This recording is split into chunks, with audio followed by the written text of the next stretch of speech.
It all started with a perfect morning. The sunlight, playful and warm, flooded our bedroom through the gap in the curtains that Amelia always forgot to close completely. It fell in golden stripes on her tangled chestnut hair, splayed across the white pillow. She was sleeping with a slight smile on her lips, and in that moment, watching her serene sleep, I was absolutely, unconditionally happy. 10 years. A whole decade with this amazing, unpredictable, most beautiful creature in the world. I quietly got out of bed, trying not to wake her. The smell of freshly brewed coffee filled the air. I had set the machine timer the night before, and the scent of vanilla mingled with her perfume, still lingering. A small gift wrapped in silver paper with a bow. The color of her eyes was waiting for me on the kitchen counter. A watch. Not just any watch, but the very one she had admired last summer in the window of a jewelry boutique in Chicago. But then, after glancing at the price tag, she widened her eyes and said, "Jacob, that's a whole vacation in Bali. No way." I had bought them a month ago and had been hiding them on the top shelf at the garage, behind cans of linseed oil where she never looked.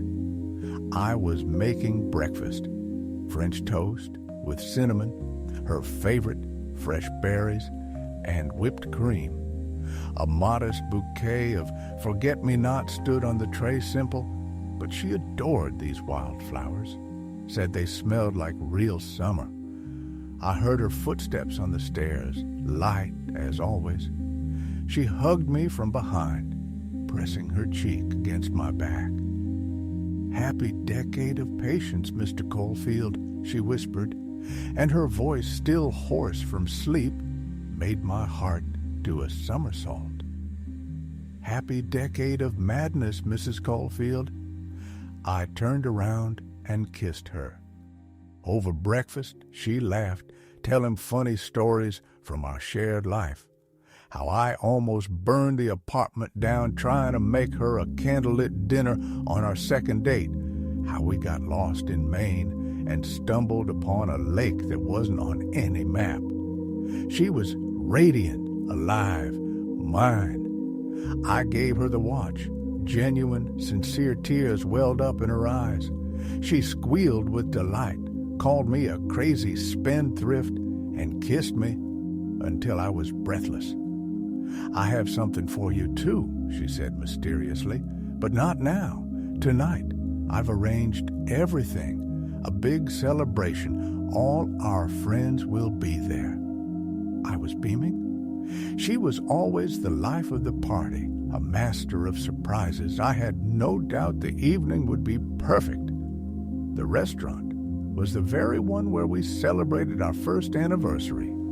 It was called La Pergola, a cozy place with brick walls, low vaults, and Italian cuisine that brought tears of joy to your eyes. We arrived a little earlier than the others. Amelia was radiant in her black dress, the one that accentuated every curve of her body. She chatted incessantly, joked, her fingers constantly touching my hand, my back, as if she couldn't bear a second without physical contact. I caught the envious glances of our friends. We were the benchmark couple, Jacob and Amelia, 10 years together and still madly in love. The table was laden with appetizers, wine flowed like a river, toasts were made. Our best friends, Michael and Lydia, recalled our wedding, how I lost the wedding ring and almost fainted at the altar. Everyone laughed. Amelia laughed the loudest, her laughter my favorite sound in the world. Then she stood up, clinking a knife against her glass. The room fell silent. All eyes turned to her. She was incredibly beautiful in the soft candlelight. "Jacob," she began, and her voice trembled with feigned excitement. "My dear, beloved husband, 10 years. That's so much and so little at the same time. She paused, collecting her thoughts, playing with her audience like an experienced actress. I watched her, enchanted, a foolish grin on my face. "You have always been my rock," she continued, "my biggest fan. You believed in me even when I didn't believe in myself. You supported all my, even the craziest ideas." She glanced around at the guests, and her eyes shone with a strange, almost predatory excitement. "And so, in honor of our anniversary, I decided to give you something very special, something that I hope you will remember forever." She paused again. A tense silence hung in the room. I braced myself for something grand. Maybe she bought me that trip to Bali, or a skydiving certificate I once jokingly mentioned. Amelia turned to me, but her gaze slipped somewhere behind my back toward the bar, and her smile, from tender and loving, suddenly became cold, triumphant. "I want you to finally see the truth, darling, the truth about us, and that our perfect love, it was only perfect for you." My heart skipped a beat. Something icy and heavy began to slowly crawl from the pit of my stomach. "I want to introduce you to the man who actually made me happy all these last 3 years, who knows me in a way you never did and never will." She wasn't looking at me. Her gaze was fixed on a tall man who was rising from a stool at the bar and slowly walking toward our table. It was Adrian, my colleague, my, as I thought, friend, the man I played poker with on Thursdays and with whom I shared my plans for the future. All the air seemed to have been sucked out of the room. I couldn't breathe. I heard Lydia gasp softly and Michael swear under his breath. Adrian walked up to Amelia, put his arm around her waist, and looked at me with such a mixture of pity and contempt that I wanted to jump up and hit him. But I was paralyzed. I had turned into a block of ice, frozen in that chair, in this nightmare. "Here is your gift, Jacob." Amelia's voice rang like a knife blade. "The truth, happy anniversary to us." And then in front of all our friends, the waiters, the entire restaurant, she turned to Adrian, took his face in her hands and kissed him. It wasn't a friendly kiss. It was a long, passionate, deep kiss, full of an intimacy and familiarity that left no doubt this was far from their first. Time stopped. Sounds disappeared. I only saw them, her fingers in his hair, his hand on her back, pulling her closer.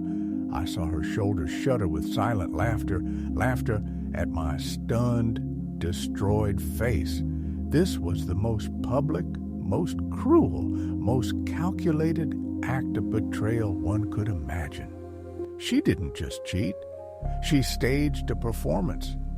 She made a laughingstock of me in front of our entire world, turned our 10 years of love into a dirty joke, the punchline of which was me, the naive, blind husband.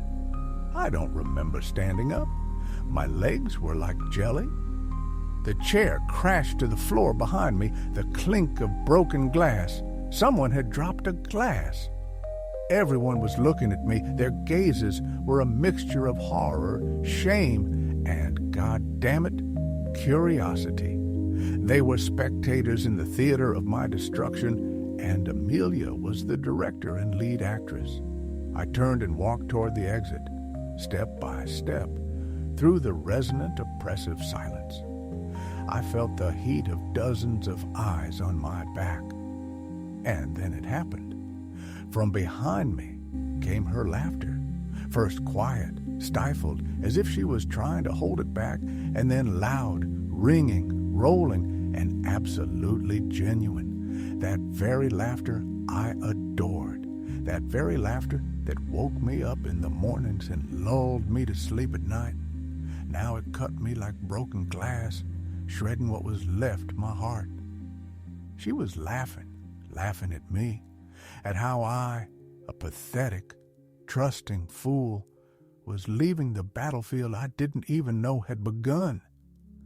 I walked out onto the street. The night air was cool and brought no relief. I stood, leaning against the cold wall, trying to force myself to breathe. The echo of her laughter still rang in my ears, mixing with the hum of the city. No one came out after me, not Michael, not Lydia, no one. They stayed there in that room with her and him. Perhaps they were already raising their glasses to Amelia's new, true love. I took out my car keys. My fingers were shaking. 10 years I had built my life around this woman. All my decisions, my dreams, my plans for the future, they all included her. I believed in us. I believed in her love. And all this time, she had been playing, preparing this blow, saving her strength for the final act, which was to take place to a full house. I got into the car, but didn't start the engine. I just sat there, staring into the dark windshield at my reflection, the pale, shattered face of a man who no longer existed.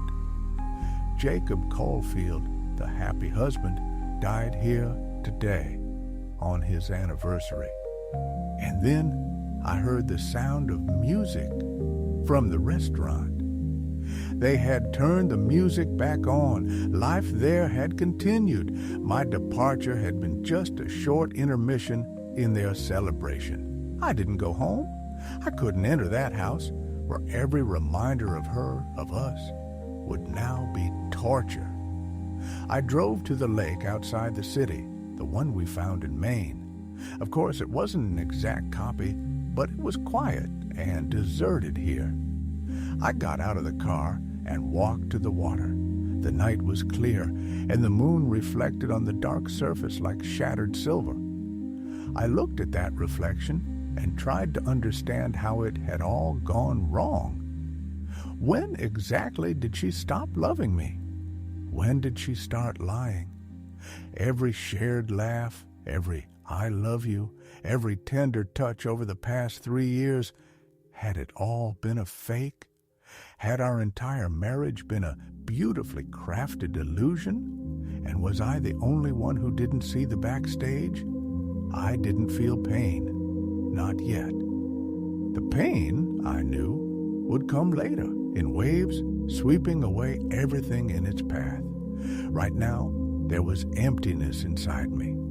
Absolute, all-consuming emptiness.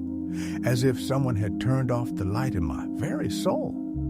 I remembered her smile at breakfast, the tears over the gift, her tender kisses. It was all an act, the greatest performance of her life. And I was the chief fool, applauding her until the very last minute. And her laughter, that laughter would haunt me forever. It would sound in my nightmares, in the silence of my empty house, in the hollow echo of memories. I picked up a stone from the ground and threw it with all my might at the moon's path on the water.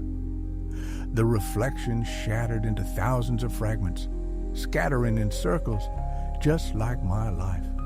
I remained standing there on the cold shore, a man without a past and without a future. And I understood only one thing, that Jacob, who believed in love, in honesty, in happily ever after, was dead. And what would be born from these ashes, I did not know. I only knew that the path forward would be long, dark, and lonely, and that I had already taken the first step on it, hearing her laughter behind my back, the laughter that had taken everything from me.